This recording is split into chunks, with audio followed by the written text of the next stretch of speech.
Hello, I am Sarah Ruffi, the Woman Warrior Lawyer, and today it is my privilege and honor to welcome Cathleen Elle as my guest. Kathleen, introduce yourself, please. Oh, wow, Sarah. I thought you would do that. Hi, everyone. Thank you, Sarah, for having me. I'm so excited to be here with a soul sister. I am a loss expert, and I assist people in helping them move through their loss, whether it's a divorce, a loss of a job, or the loss of a loved one.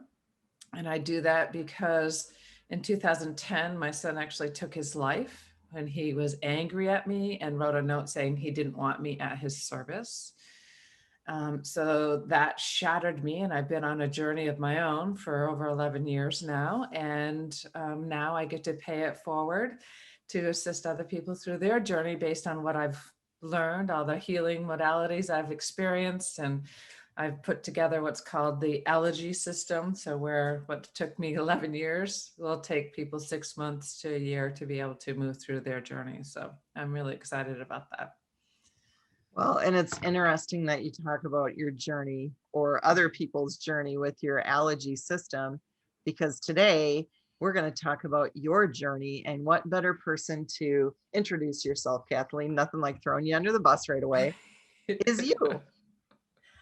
So first off, how did you come up with allergy system?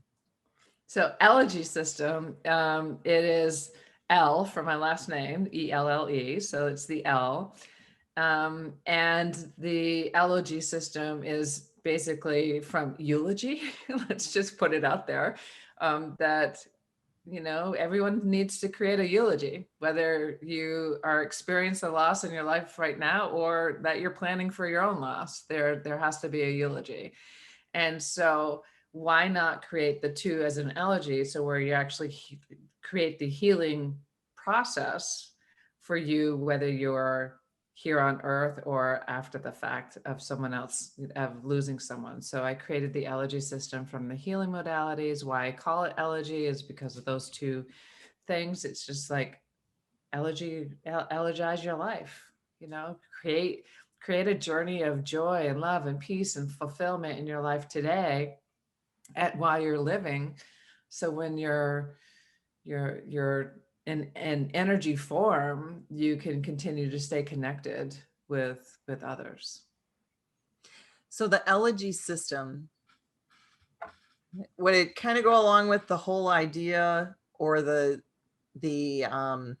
quote of the best way to predict your future is to create it, that you're kind of writing your future as you're writing your story? Yeah, it's a little bit like that, but so I will say that most of my clients are those who have lost a loved one. And usually it's right now, especially right now with COVID and all that we've experienced, of that right now, there's a lot of people who are going through sudden, unexpected loss. And so that creates a very complicated grief journey. And so the elegy system is to assist them in breaking the myths of what grief is about, knowing that they can actually heal through it, and creating the ability to move through the trauma of the loss itself and the trauma that's been misidentified or not identified throughout their life. So we go through traumatic events throughout our entire life. There are events in our life. Every single one of us has an event in our life that's affected us severely. Every single one of us. It's on different scales, but every single one of us has experienced things that didn't feel very good to us. And from my experience as a child, I experienced sexual, physical, and emotional abuse before I was at the age of 5. So I understand what it's like to have that early childhood trauma. And from 0 to 8 years old, we create programs in our bodies. So our subconscious responds to our life based on what we experience as children. And so those traumatic events created programs within me of unworthiness, unlovable, having to prove myself. There's all kinds of things that could come from that. And so when Logan transitioned, I actually, it broke down every wall I protected myself with, and so based on those experiences as a child, I had to keep myself safe. So I built walls around my heart. So where I was seeking on the outside to be approved of, to be loved, to be cared for, to be seen, to be accepted, to be good enough. And really all along, based on my healing journey and the healing modalities that I used for myself and I used for my clients, I now see that everything I was seeking on the outside was really on the inside, which is my own light, my own love, my own connection to source, and my ability to connect with my loved one. You know, I sought so much, Sarah, on the outside that I belong to as many churches as I've been married, and that's 3. So let's just put it out there. I mean, I look for religion to accept me. I was constantly seeking to be seen, to be approved of, to be worthy enough. And no matter how much I climbed the ladder, no matter how well I did, you know, no matter what I did, it was never enough when I got there. I always had to keep doing more from my perspective until Logan died, or Logan's physical presence no longer was here.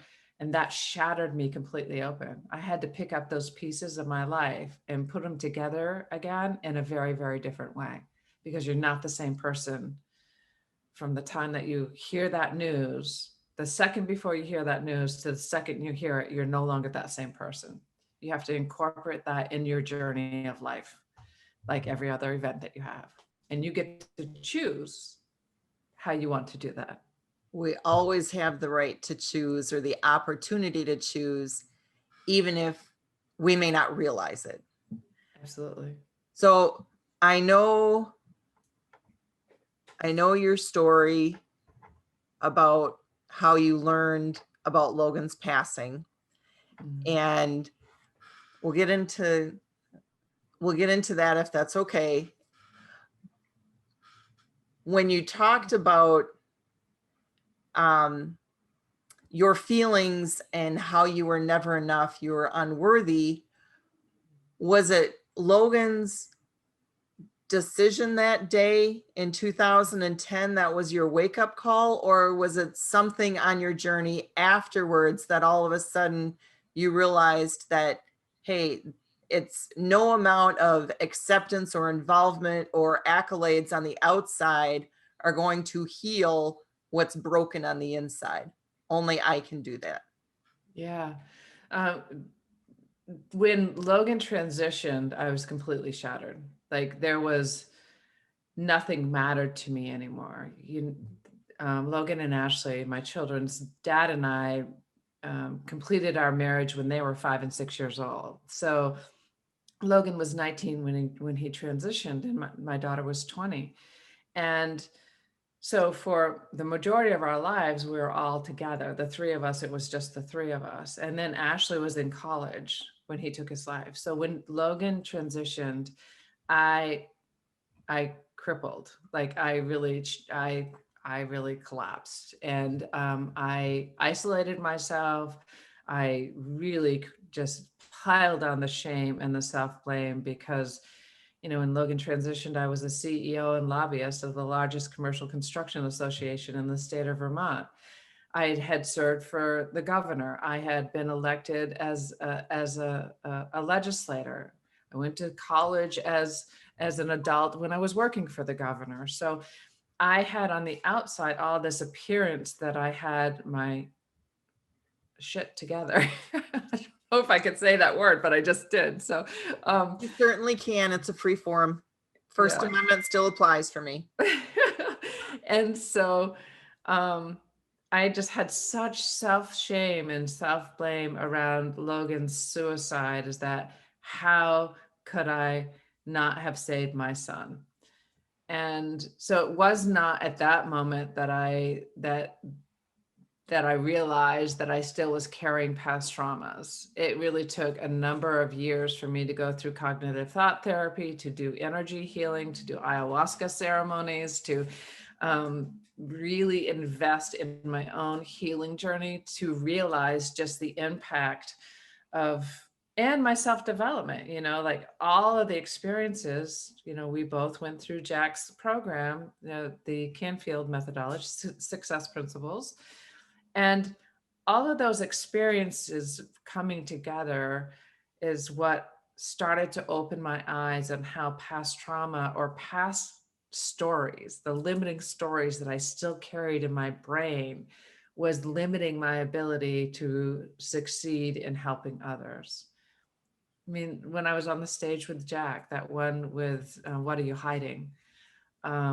Exercise that we did with the Canfield organization was one of the biggest eye openers I think that I had had up to that point. What led to your aha moment, and how did that well, how was that so pivotal that, what was it about that situation that really propelled you farther than any other experience to that point? I think at that moment I realized that we're all hiding something because we hide in shame. We're all of us have something that we haven't told someone else. And in this particular exercise, it's much longer than it is in my book Shattered Together, or here, like it's a much longer process. But the process is that Jack has you write down 100 things that you haven't told someone. Like you might have told one person, but you hadn't told 6 others. So he has you write down 100 things, and then the next night, there's another lesson, there's another teaching from him. And then he says, okay, so now narrow it down to the top 20 things that you haven't told someone. And this is all about teaching you about what you're hiding inside you, how it's affecting your physical, emotional, and mental health. And then the 3rd day or the 4th day, whatever day it was, there was another lesson, another teaching, and he breaks it down. So where you share one thing that's on your list that you haven't told anybody with 4 people, and then you break it down to sharing it with 1 person. And then ultimately he offered for us to get up on the stage and share with a room full of 150 people. That's including the assistants and the helpers and everyone, about 150. It felt like 150, if not. There were just remarkable stories other people were sharing that I don't feel is ethical to share here. And all I could think of, wow, if they can get up on stage and share their story, then I can too. And before I even raised my hand halfway to, he asked one more time, and my hand was shaking, and I got it halfway up, and I was like, oh no, I don't really want to do this. And Jack goes, Kathleen? I'm like, shit.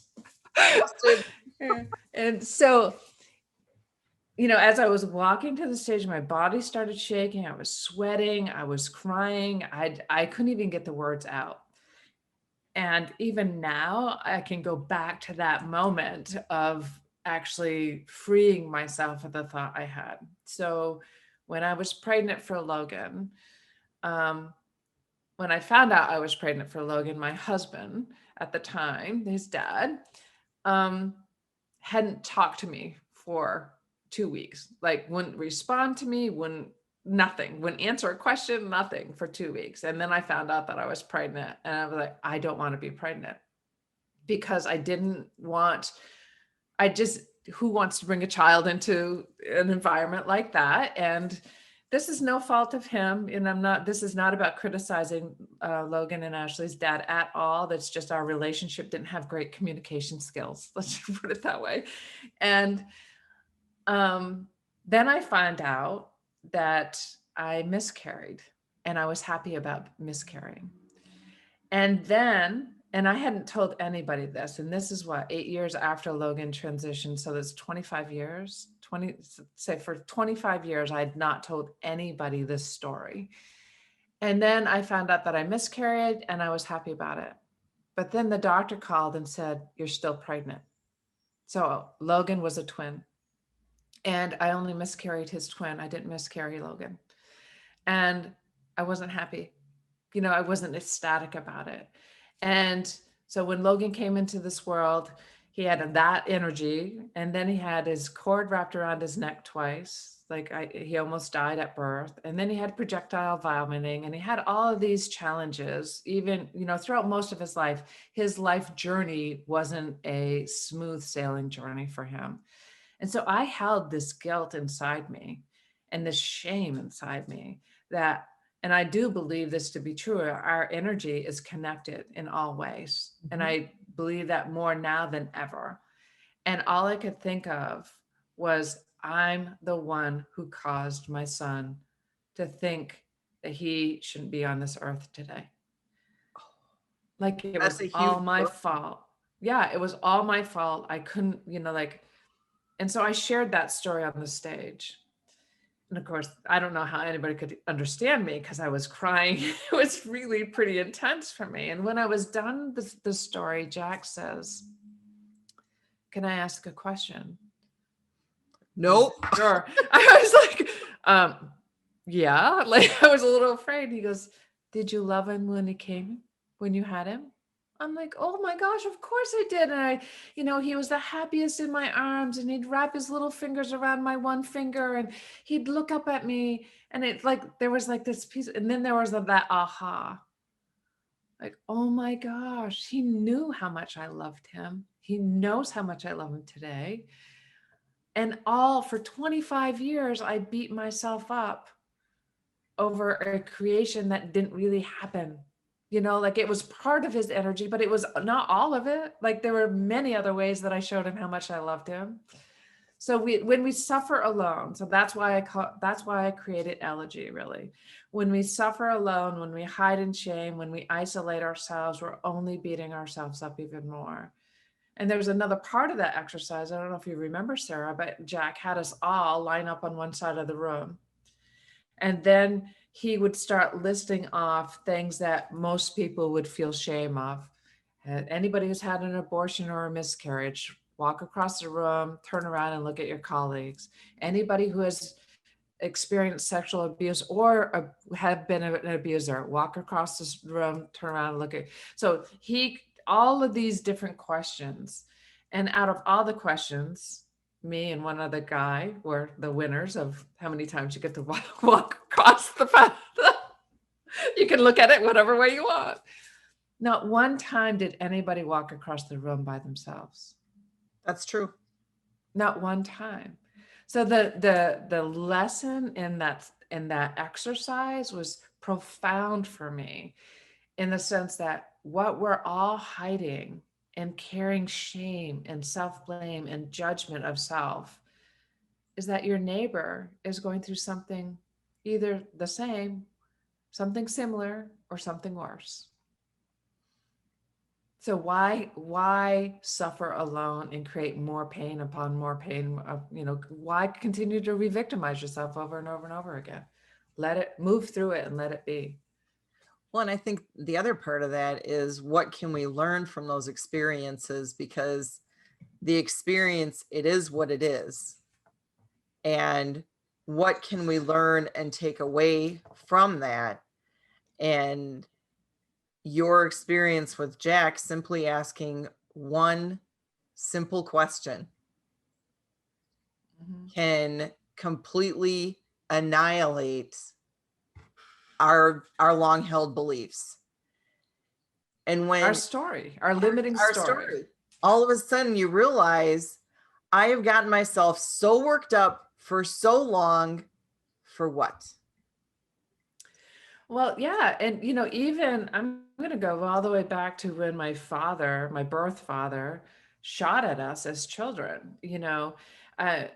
I created a story, either 3 or 4. I think it's 3 years old, but I could have been 4 years old. My birth father came home. He was drunk as could be. He and my mother got in this huge fight, physical, verbal, huge fight. And he basically said, "I'm putting an end to this. Basically, I'll just get rid of all of you." And so he goes upstairs to grab his gun. My mother brings us into the bathroom. So my sister's 3 years older than I am. So my mom at this time, now remember, I was 3 years old. My mom put she and my sister in the bathtub, and then she put me between the toilet and the wall.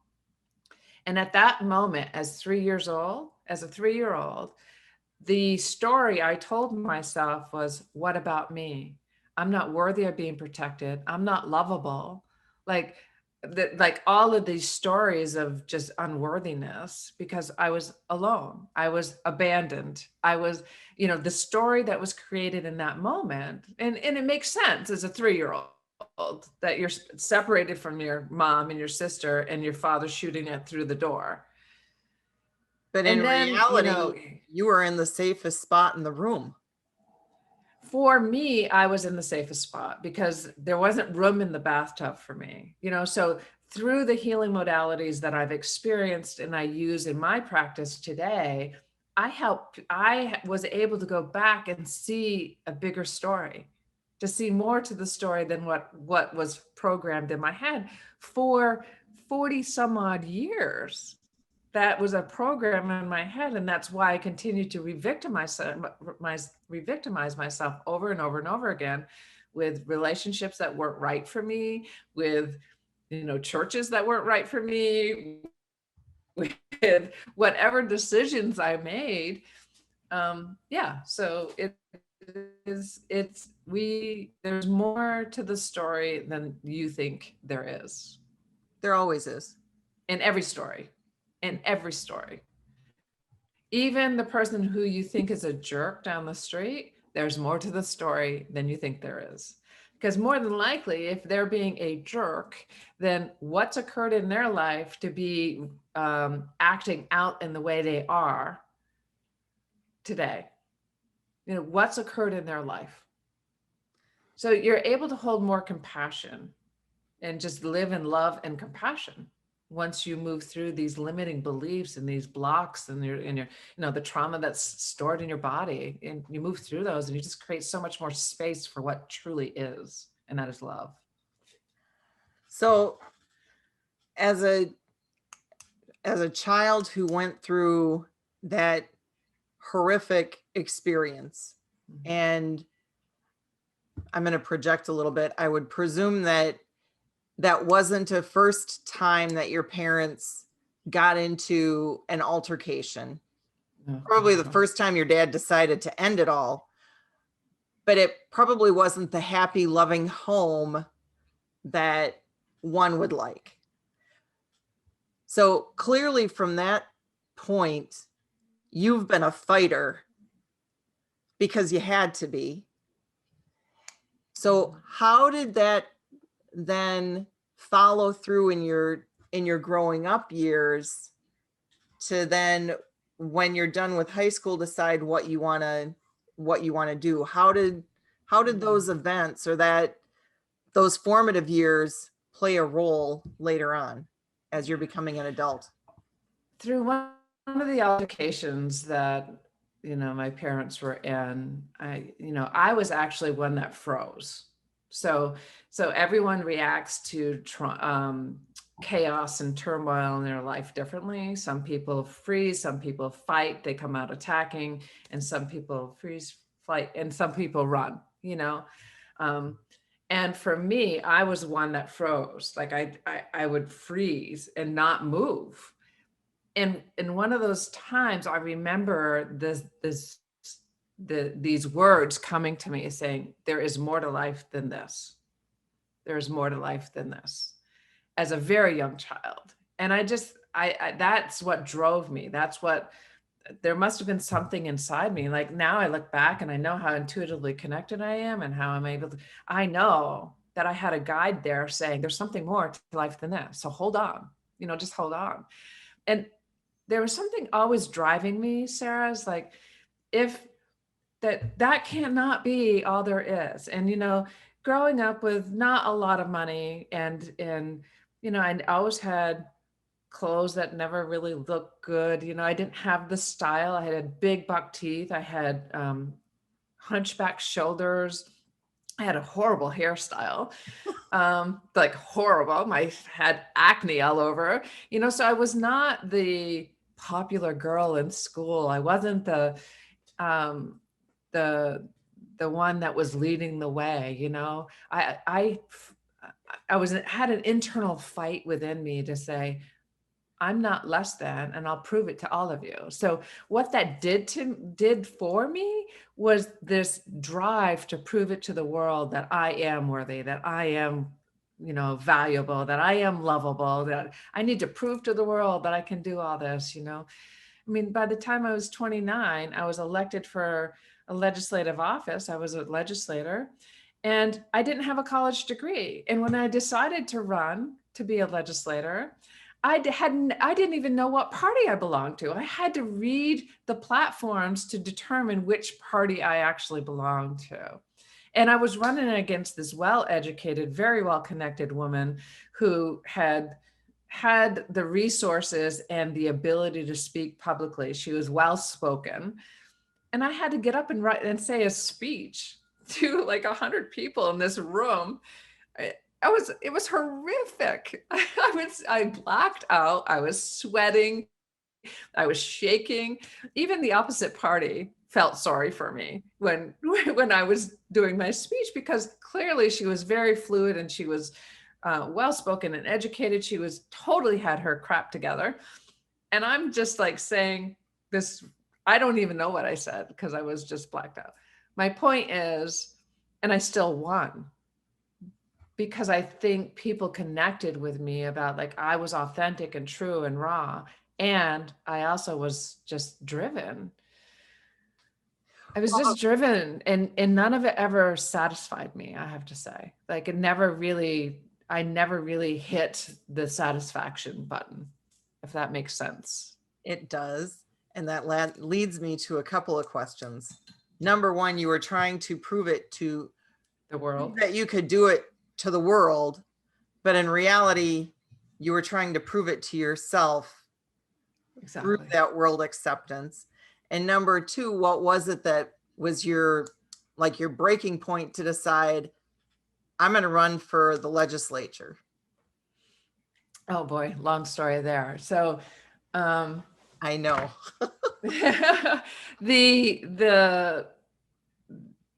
I forget your first question already, Sarah. Well, the first one was about proving it to the world. In reality, was proving it to yourself. Yeah, every time we lash out at someone, every time that we create judgment, every time we have, so we think someone else is unworthy, there's something inside us, there's something inside us that's feeling that we're off, that there's something wrong with us. And what was years of healing, energy healing, of, intensive healing that got me to the place of like, oh, wow. All this time I've had this light inside me and I'm worthy. And so, of course, I've been judging others and myself and then others are judging me because that's what I'm reflecting back out to them. And so, it's really nice to be aware of that now. So I don't want any listener to think that there's an end point. Life is a journey until it's not, and there's still a journey going on and we don't even know it. Like it's a journey of healing. But what's beautiful as you move through the thicker layers of the traumas that really are directing your life, whether you know it or not, they're totally directing your life. Once you move through that, you're more aware when triggers are happening for you, and you can move through it much easier. It doesn't become this drama and this chaos and this turmoil. It just becomes, oh, interesting. I have a trigger about that. I wonder what that's about. It's just more of like questions I ask myself now. So it's just recently in the last 4 years, I would say, that I've really been able to own my worthiness, own my, and I would probably more so say in the last 2 years that I've been able to really become truly confident and centered with it, not performing, not creating this show. Like what's created safety for me in my life through most of my adult life was the ability to read people. Now I can see this today because I am sitting in my intuition and my mediumship and my ability to channel. And I look back and I'm like, oh, interesting. I could read what people needed or wanted, and I could prevent a room going bad before it even started. Like I knew in the room that shit was going to go down unless something occurred. So I could shift that. So I did that a lot. And now it's not about performing. It just is. I'm just here. I am here. All of me is messy and all of me is beautiful. Like it's just like messy. It's just life is messy. And I don't mean beauty as on the external. I'm talking inside. And so it's a journey. That's the journey. But okay, so I can go on for hours. I know. I've got so many stories. Just would curl your hair if you knew all the stories. But so when I decided to run to be a legislator, it wasn't really my decision. So my children's dad and I owned and operated a business, several businesses. We owned a bowling alley. We owned a pool and spa store. We owned, some apartment buildings. So we had several things happening at the same time. And the legislature was considering and changing the school funding and placing it primarily on the backs of the businesses. And it was a substantial change. It wasn't a little change. It was a substantial change. So we decided we'd go to a local legislative breakfast. And so the legislators were sitting up at front, and then the community was there. And it was a pretty heated discussion happening, including all of us participating in that. And one of the legislators was an older man. He had his arms crossed and his head down and his eyes closed. Now, if he wasn't sleeping, it certainly appeared to me as if he was. And if he wasn't sleeping, it felt to me as if he was disengaged. So the appearance matters. Your engagement matters, because at that moment, my husband and I left the breakfast thereafter, and we were just livid that there was such felt like such, I can't say there was, because he could have been listening to all of it. It just looked like he was disengaged. The perception was he was not engaged. And my husband said, you need to run against him. I'm like, what? Me? What do you mean? Yeah, I don't know anything about politics. I don't know anything about, anything when it came to politics. And he's like, you could win. You need to run against him. I'm like, I'm not running against him. He's well known. He had a position in the town that we lived in, that there's no way if I had run against him. First of all, I didn't even know what party he belonged to. That's how politically naive I was. And so, long story short, I had a conversation with that legislator and just said, I'm considering running. And I won't make my decision until you let me know what your thoughts are. And he goes, so you would run for this party if I didn't run? And I'm like, well, that would be my plan, but I'm not going to make that decision until you actually let me know what your thoughts are. And he goes, let me call you back. So literally within minutes, he calls me back and says, my wife and I are on board. I won't run again, and I'll endorse you. So I ran. Yes, I'm running. Yeah. So I ran and I won. And I didn't win on my own. Again, like this stuff has all occurred because I believe that we're being guided for this to happen. There's the polls, the feeling, everything about that race was my opponent was going to win by a landslide. Like she had it down, like the local senator had endorsed her. There was a landslide for her. Like everything about it, she was supposed to win, and I won. And I say I won because I believe that was the universe's direction to win, because every single thing in my life has led me to be where I am today. I wouldn't be a public speaker. I wouldn't be an author. I wouldn't be assisting people and moving through their grief had I not been able to experience all that I have experienced in my life as a legislator. I addressed the Brazilian parliament for women and minorities in government when I was a legislator. I named the landmark legislation of civil union. I sat on judiciaries for 6 years. No one, first of all, a female under the age of 29 with no college degree and in the minority party gets to sit on judiciary the first term. And I did. That? What's that? How did that happen? I said I wanted to sit on judiciary because I wanted to advocate for domestic rights, domestic violence, child support, domestic abuse, all, you know, the things that mattered to me was in judiciary. And I wanted to sit on judiciary. So I said, I want to sit on judiciary. And they're like, it's very unlikely, you, especially being a freshman with no college education and a female from the opposite party, are you likely to get on judiciary? Well, what happened is they thought, you know, the majority party thought that I would be a token minority party on judiciary. You would be a pushover who didn't say anything. I could be convinced otherwise, and I could be easily manipulated. Surprise. I actually told the chair that one time, and he would probably tell you this story too, because I just saw him at a service not too long ago, a year ago or two. He convinced me to vote for something, and I voted, and you know, against my gut instinct, I voted for it. And I realized it wasn't the right thing. He convinced me a second time, and the second time I said, first time I, you know, like, it's a learning lesson. Second time, my fault. If it happens a third time, I'm done. And it happened again.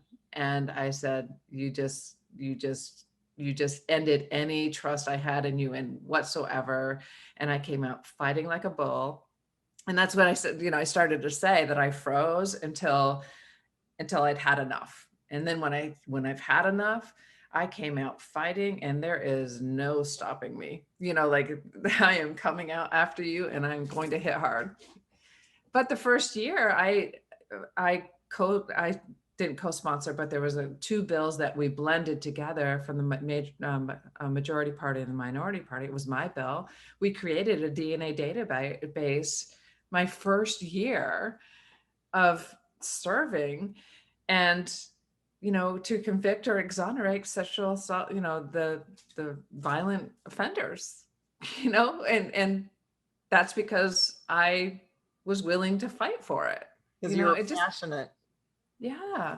And I believe that, again, I just believe I was being guided, you know, just like the name of civil union, you know, that didn't just, not brilliant. It just came to me, you know, it's a civil rights and responsibilities issue, whether you agree or disagree. It's a civil rights and responsibility issue, and it's a union between 2 people. So call it civil union. That just came to me, you know, it just did. And now I look back and I can see throughout my lifetimes where I was being guided to do things and I wasn't aware that that's what was happening. But you were aware enough that you followed and you listened and you complied, because that truly was part of your journey. And I wouldn't say I complied, because I never comply really. Well, I would say that I you blindly went with it. Path. Yeah, I blindly went with it and fought for it. You know, I have to tell you this story too. I love these stories. When I was working for the governor, it was my 7th year in working for the governor, and I was the director of housing, transportation, and homelessness policy and government affairs for the Agency of Human Services.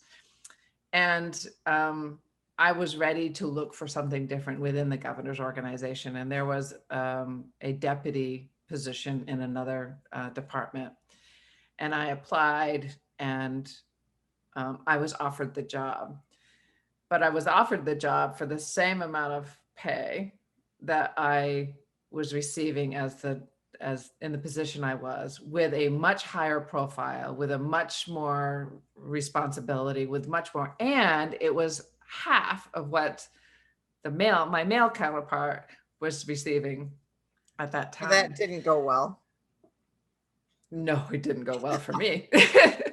And I just said, you know, when I was offered the job, the governor didn't call me, but the staff called me, and I said, no, I can't take, shoot.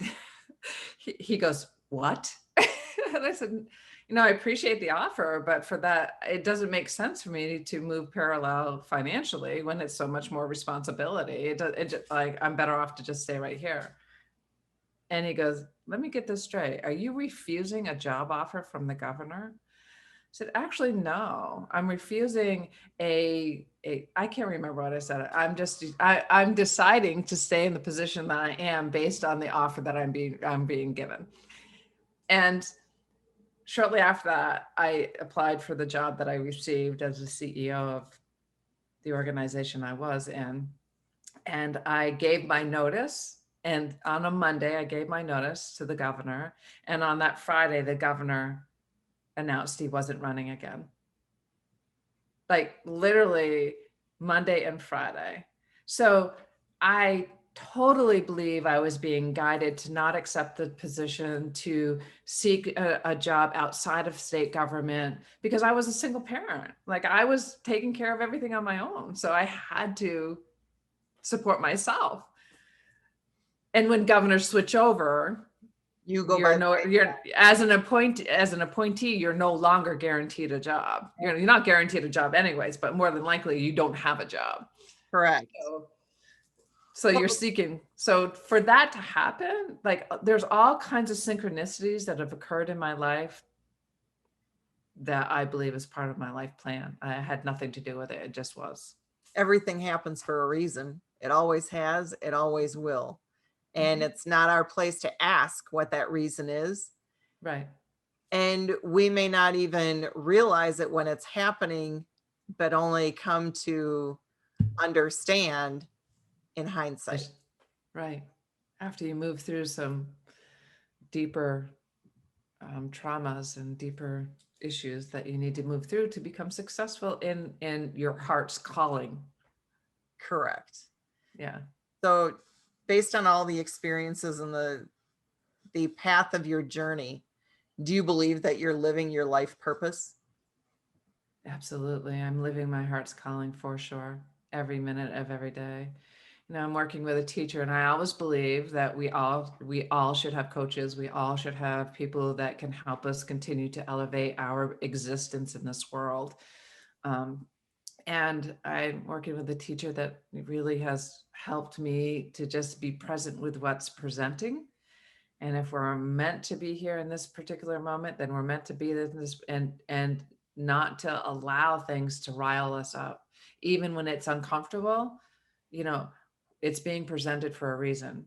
And if it's not working in the way you want it to work, it's because there's something that's or better there waiting for you. And so I am absolutely living my heart's calling, my life purpose. The only thing that I would believe that is waiting for me is to reach a bigger audience. I think what I'm here for is to assist people in shining a light on what's already there for them, and they don't even know it. So everybody could be doing what I'm doing today, not the particular subject area, but everybody can be living their life purpose, their highest and best. I totally agree with that. And that's why I'm glad our paths crossed in getting our messages out. Yeah. And I know part of the way you're getting your message out is as a best-selling author. Yeah, I have it. In 2020, I wrote in 3 books, and all 3 became #1 international bestsellers. The one I'm most proud of and the most grateful for is called Shattered Together, A Mother's Journey from Grief to Belief. And it is the book that Logan and I wrote together, along with an assistant that helped me with some of the writing of it, or organizing of the writing of it. And it is a book that is, part memoir, part inspiration, and part self-help, because at the end of each chapter, there is a practice that I include so people can actually start implementing the practice in their life. no matter what they're experiencing. So the book could be used just to deal with stress in your life, or it could be used for the sudden unexpected loss of a loved one. And I know you said you and Logan wrote it together. Mm. And I also know that Logan is with you every day and he makes himself known. He does. So speaking of the book and how he makes himself known, he actually is one of my guides, and he gives me messages on a regular basis, like all the time, from the number 33 to, a song coming on the radio to finding pennies in an oven in a freezer, like there's all kinds of messages I can give you.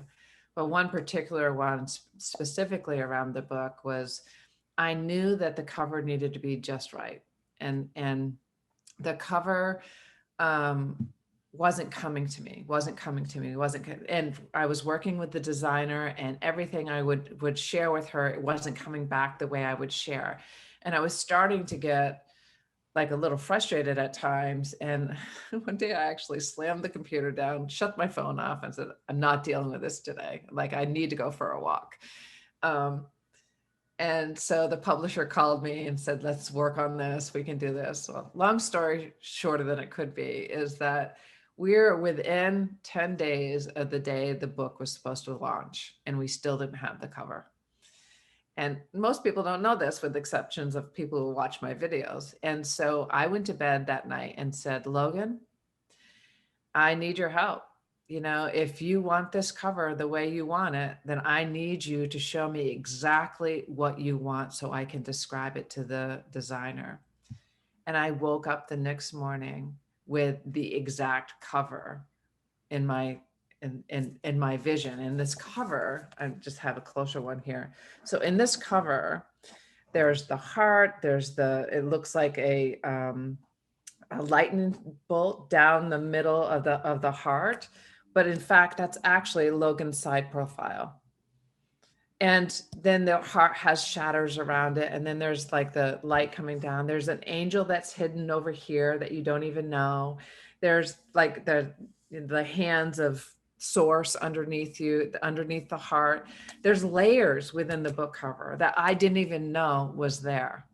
Like, I didn't know, like I knew about clearly the side profile and the heart was important, and the global piece of this was important.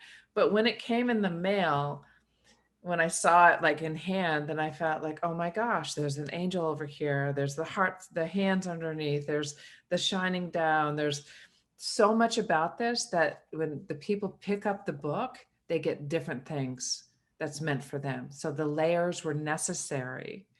All of those layers of trying to get the right cover were necessary. And I have chills right now. So I know this is so true, that it was necessary for people to be able to pick up and get what they need. And that was from source in Logan. And there's words in here as I went through it after it was printed. I wrote everything, I proofed it, I edited, like I went through it all. And afterwards I was like, wow, where did that paragraph come from? And that's Logan. It just like, it's just there. Yeah. So this is a joint. I rarely say it's my book. I always say our book. If I say my book, it's totally a slip of the tongue, but it is our book for sure. Well, because I think it's collectively your book, because it's your collective journey to knowing and understanding each other better. Yeah. Yeah. And it was the kind of knowing, understanding, and revelation that wasn't necessarily possible when he was here physically. Right.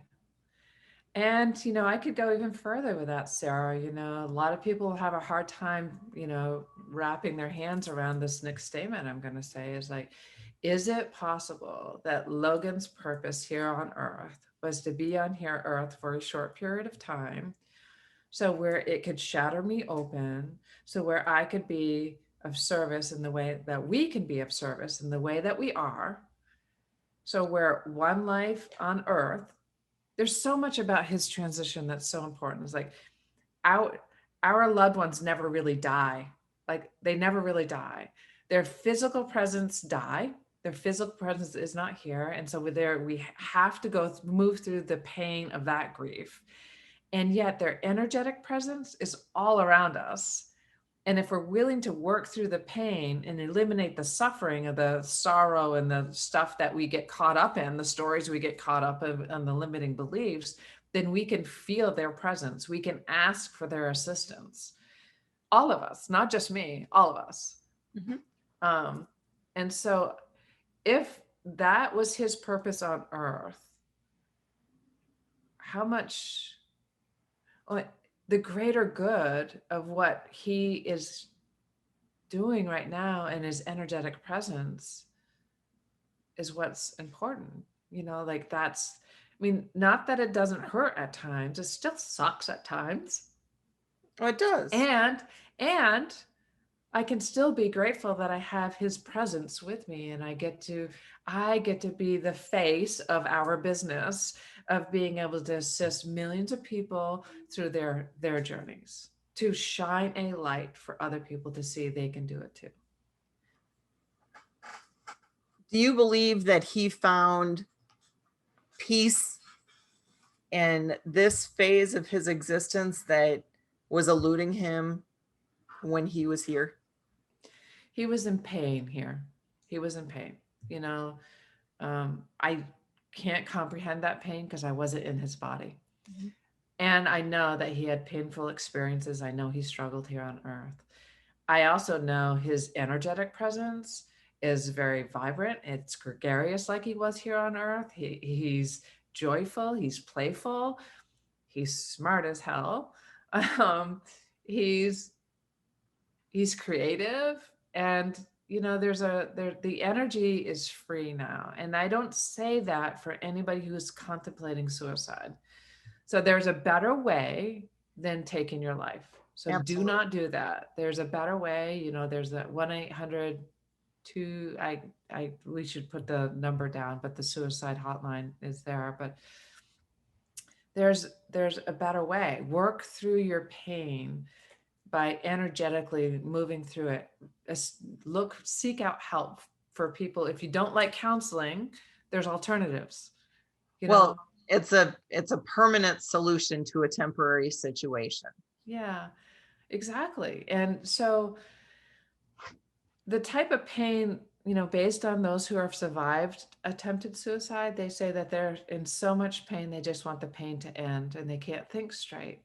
And then when they make the decision that, okay, I'm going to do this, I'm going to end it, there's a little bit of peace that comes over them because they know there's an end to the pain.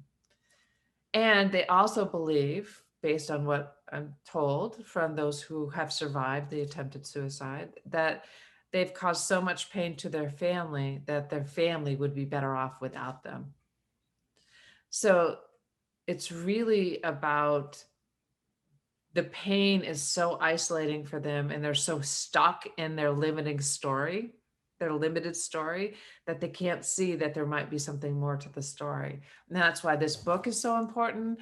That's why the work that I do is so important, that you can prevent that pain from getting to that extreme if you actually do the work earlier on.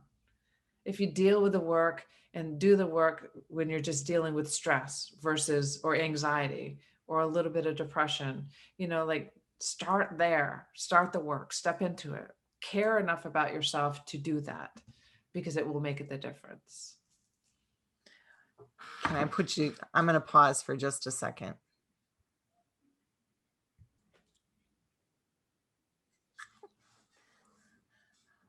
So I know after Logan transitioned, you had a really hard time, and it took a lot for you to realize that Logan was still there.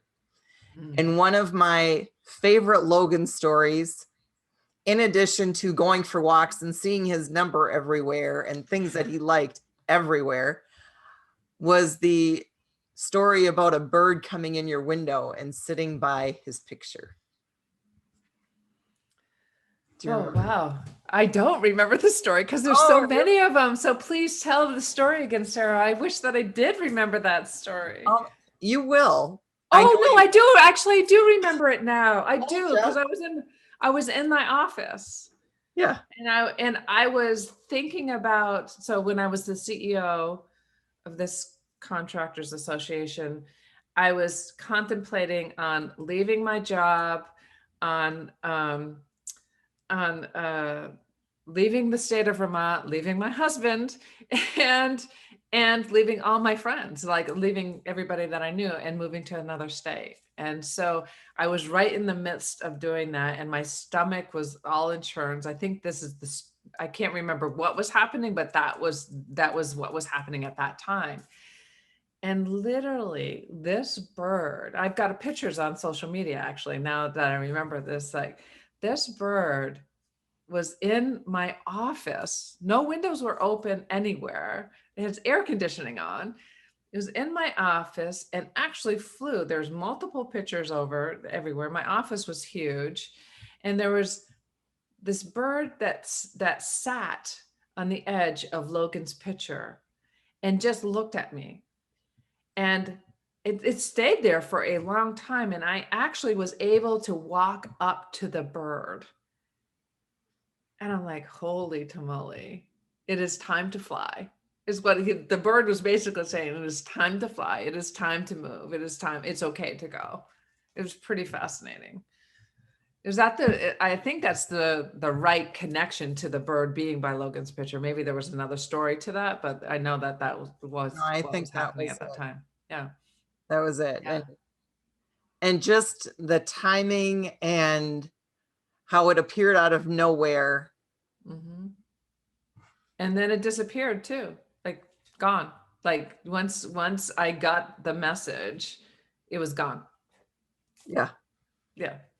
Yeah. It came out of nowhere and then left. As quick Crazy. as Yeah. quick as it showed up. Yeah. Yeah.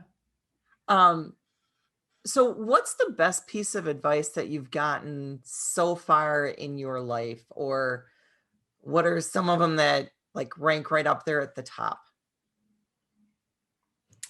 Well, one of the things I realized, what got me involved in Jack Canfield's, Train the Trainer program, was I went to a 1 Day to Greatness where he was in Boston. And the formula E+R=O hit me like, oh my gosh, this is what I've been doing in my entire life. And I think it's critical to all of us. And it's events plus our response equals our outcomes, which means how we live our life. So there's events that we have zero control over. Like I had zero control over whether my son took his life or not. Zero control over that. As much as I thought I had control and it was all my fault at the beginning, I know today that I had zero control over whether he was going to do that or not. I could only guide and then allow him to live his life. There's all I could do.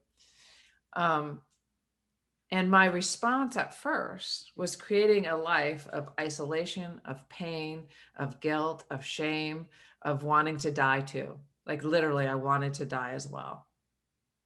I would have loved it at that moment, at that time, if I could have died as well. The only thing that kept me on this earth was my daughter, Ashley. That's the only thing that kept me here. And then, when I woke up to this phrase that came into my head when I was crying on his grave of like, if this happened in your life, then you're meant to do something with it. Now do it. When I woke up to that, I wasn't sleeping. I was crying hysterically and just heard that. Something triggered inside me to be like, okay, my response has to be different. In order for my life to feel different, I had to respond differently. And so I started to step out and speak out about suicide. And then I started to actually get the mental health that I needed. I started to get cognitive thought therapy and then started to work with energy healing. And so that shifted how my life was being. And so if you don't like the way your life is right now, then you can't keep doing what you've been doing because you're going to keep getting what you've been getting. You have to change your response to how you're looking at your life. If you don't like it, do something different. Exactly. That's Don't been like it, like ask the, yourself a better question. what's that? If you don't like the answer, ask yourself a better question. Yeah, exactly. And if you don't like the answer, maybe you should just look at it a little deeper. Because when you change the way you look at things, the things you look Yeah. at truly do change. Yeah, that's so true, you know. And the other thing is like I've just realized through it's not advice, Sarah. What it is the willingness to step through your pain. So lots of times what's causing drug overdoses and alcoholism and prescription chaos and from my perspective, and overworking and overeating and all the things that we mask our life with. What's causing that is the internal fear of actually facing what you're feeling.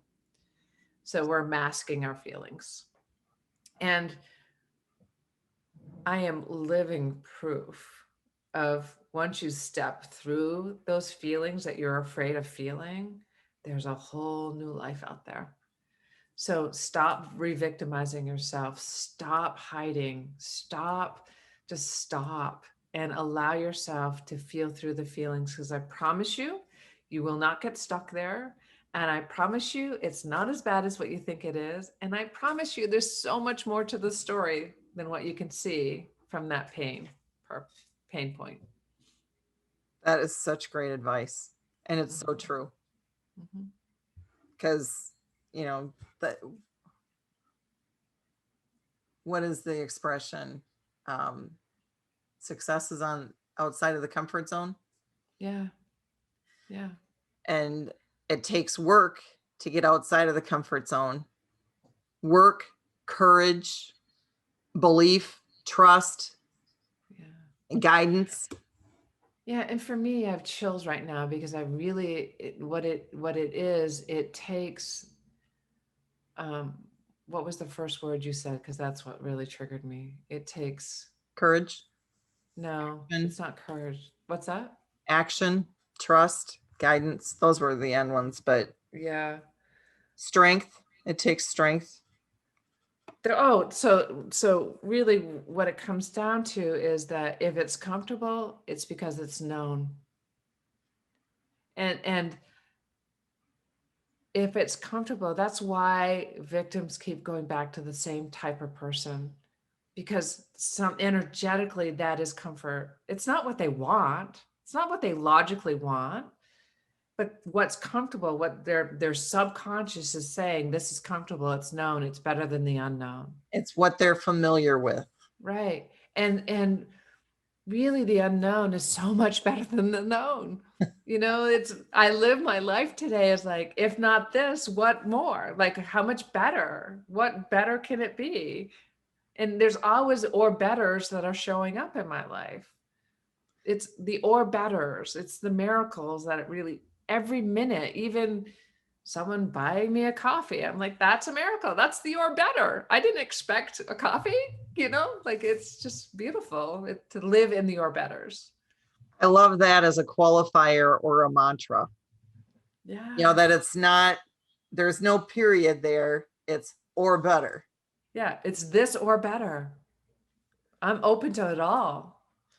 One of my, and the other thing I think is really creating practices. Morning practices are really, really important. Meditation is a big part of my life. Gratitude's a big part of my life. Journaling's a big part of my life. Exercise is a big part of my life. And when I go into meditation, I just say, I am open. I am surrendering to receive all that is my highest and best, so I can have the biggest impact with the least amount of effort and the most amount of joy, love, and abundance. So please show me my way. And you do that every day, right? I do that oftentimes throughout the day, every day. Yeah. So one of the things you commented was your morning routine or your ritual. What is your morning ritual? And I call it a practice because it ebbs and flows at times. And so I love that you call it a ritual because everyone calls it a little bit different. But for me, it's a practice because I'm going with what is presenting.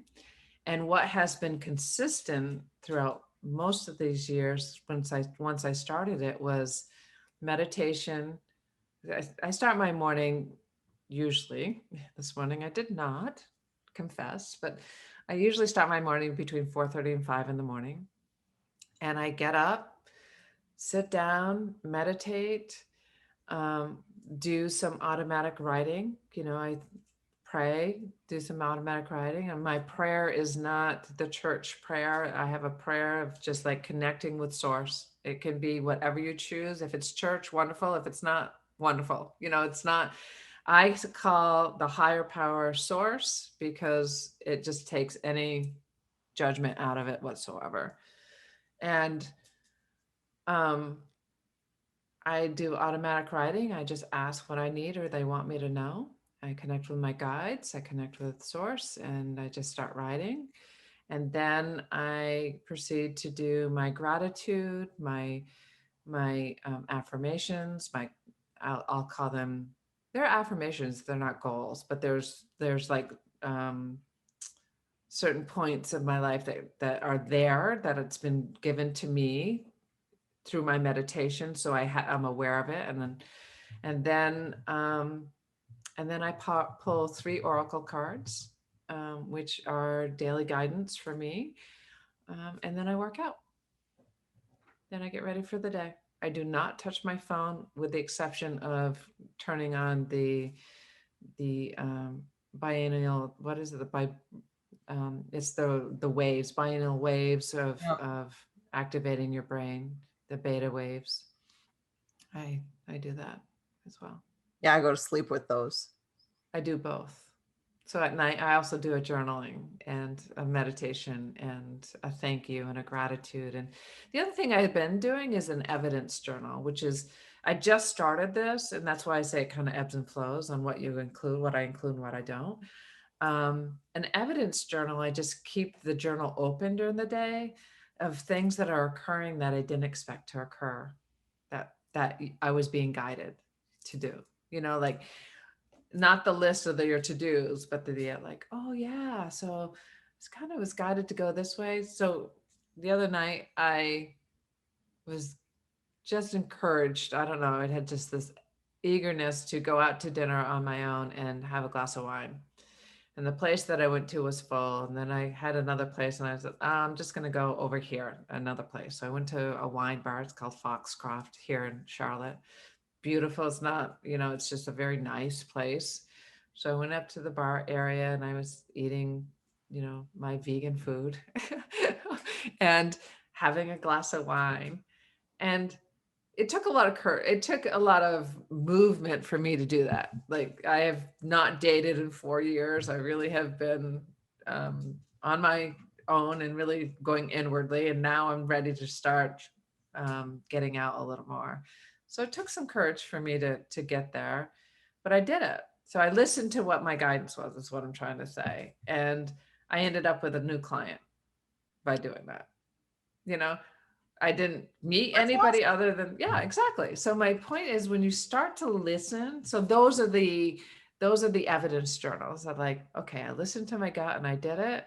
And what's the or betters that occurred from there? I got a new client out of that. How awesome, So That is fabulous. mhm. You're the first person I ever heard talk about an evidence journal. I like that. Oh, awesome. So I got that from my teacher as well. One of my teachers. That is cool. Yeah.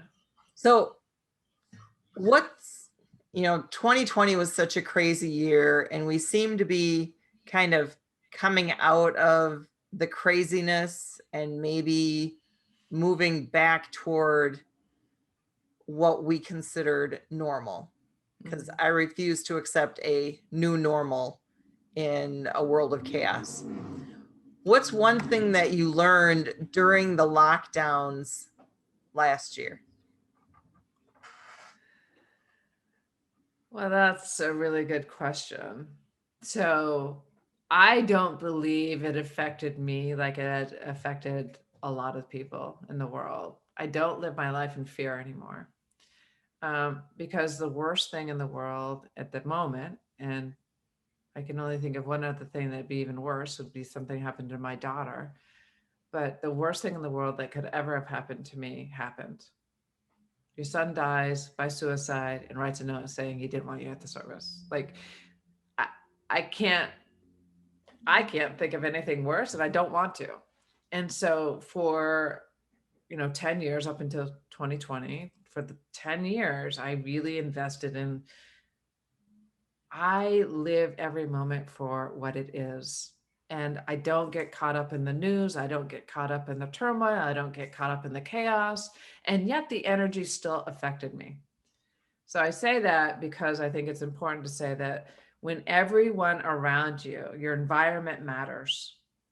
And when everyone around you is living in fear and living in limitations and limiting beliefs, then that affects you. It affects you. You can only protect yourself so much. And so I really was very conscious about getting out in the nature, really, really very conscious of staying connected. And I consciously connected with people on Zoom. So I didn't isolate myself. I didn't get caught up in the fear. And so I'm not sure I can answer that question, Sarah, because it didn't affect me like it affected so many others. And what I can say is that there's still chaos. There's still the unknown. There's still the fear of, oh my gosh, can I hug someone? Can I not hug someone? Did they get their vaccine? Did they not get their vaccine?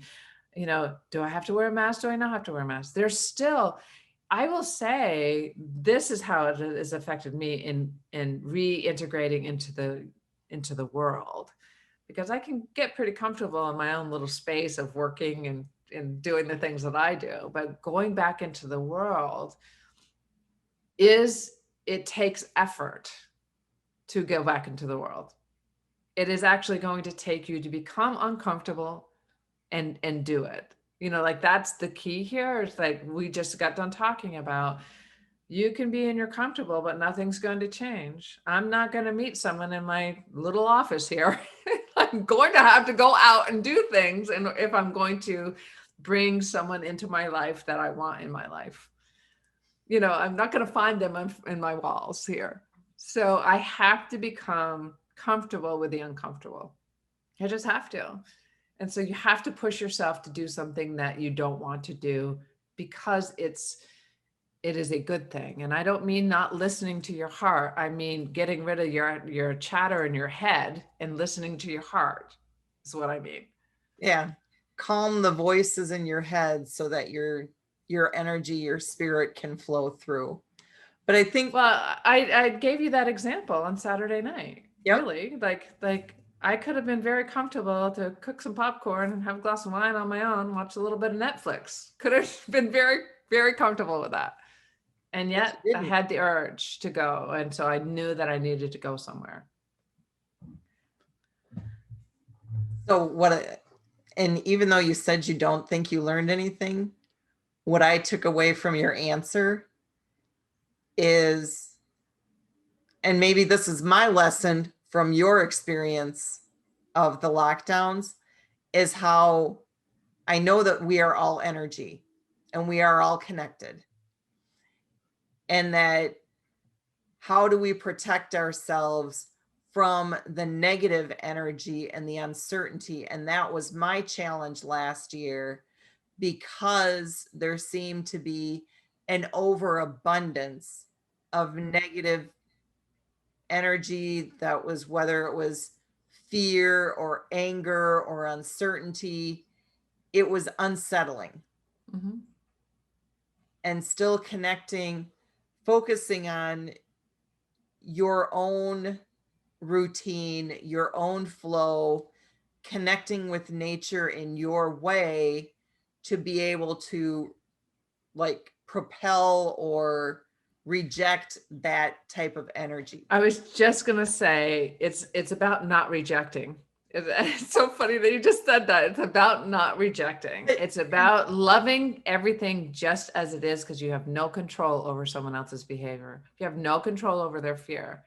What you can do is allow yourself to feel when you can feel in your body, listen to your body. You can feel it when you're watching the news, when you're scrolling through social media and there's something that irritates you or it rubs you the wrong way. Stop doing it. You got to change the behavior in order, if you don't want to feel that way, you need to change what you're doing. And so I don't have a TV in my house. The only time I look at news is when I'm consciously saying, okay, I'm going to take 3 minutes to just review what's happening. So where I'm not completely out of the loop. And honestly, most of the time I might be, because it doesn't really matter. That's what was so important about Logan's transition for me, is like the small talk and the craziness doesn't really matter. It is what makes your body feel good. And I'm not going out and drinking a bottle of tequila. Does not make your body feel good.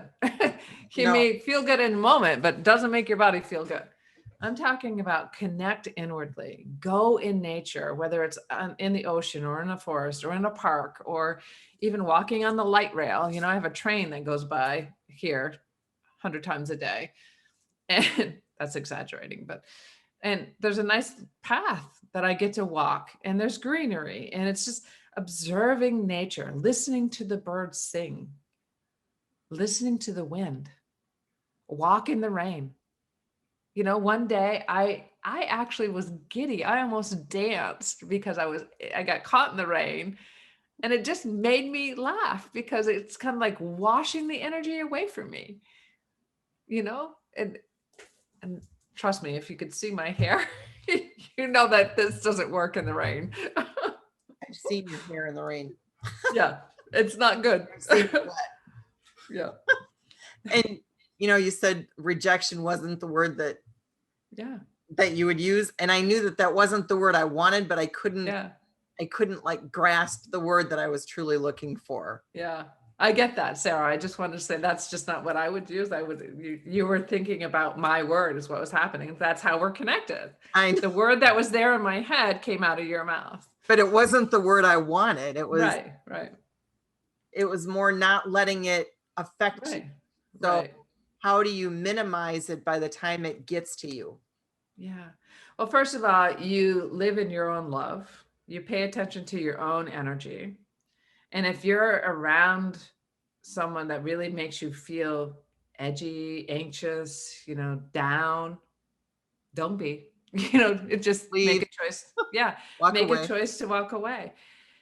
The other thing is not to reject them. There's a lot of people that are hurting right now. A lot of people are living in fear. And so how you could actually be of service and be in your loving space, you have to do it with compassion and love from your heart. Not say, oh, I'm going to do this with compassion and love in my head, but from your heart is actually, maybe touch them on the shoulder and say, is everything okay? Because you seem a little down today.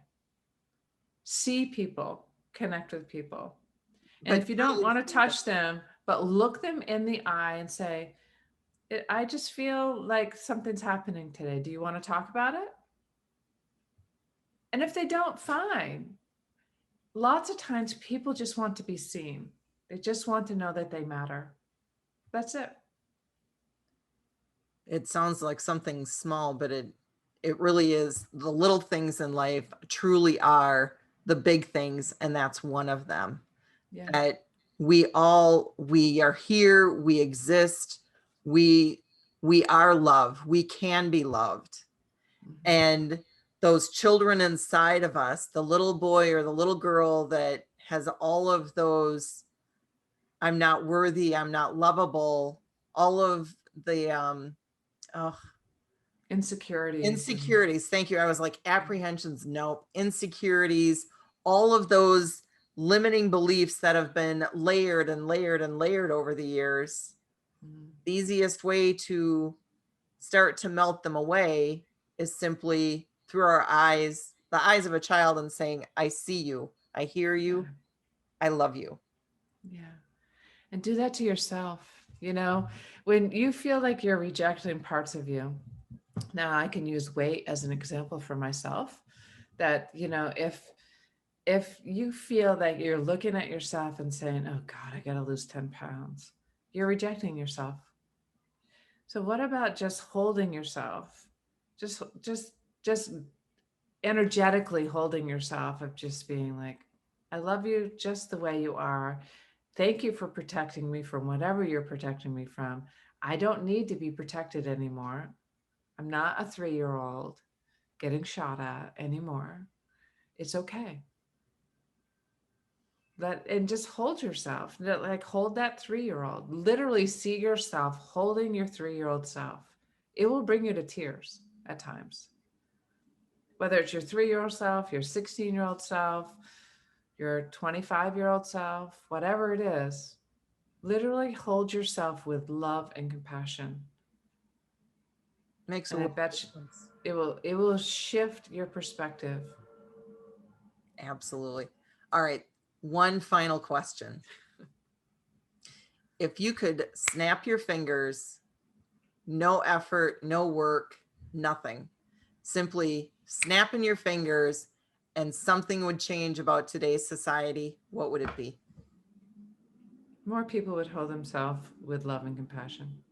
They would see them for who they really are, which is light, which is the connection to source. Because if we all saw ourselves for that, the world would be a very different world. It would be a much more beautiful and peaceful Yeah. place. Yeah. That's wonderful. And that's Mm-hmm. a wonderful spot to end our conversation today, because I know that we could go on for hours and hours and hours. We could. So Kathleen, thank you so much. If somebody wants to find your book, Shattered Together, where would they go? So if someone wants to work with me, or you're interested in some one-on-one coaching, so I'm a certified coach as well, which I didn't bother to mention that earlier, but you can reach me at CathleenElle.com, just my full name.com. You can get my book there. You can go to Amazon. There's 3 different books on Amazon. And I also have a Audible of Shattered Together that I actually read myself. So Phenomenal. yeah. So thank you so much, Kathleen. Thank you, And Sarah. It's awesome to be with you. thank you. And if you like what you heard, click the subscribe button, check out our other videos, and live your life on your terms. Have a great one.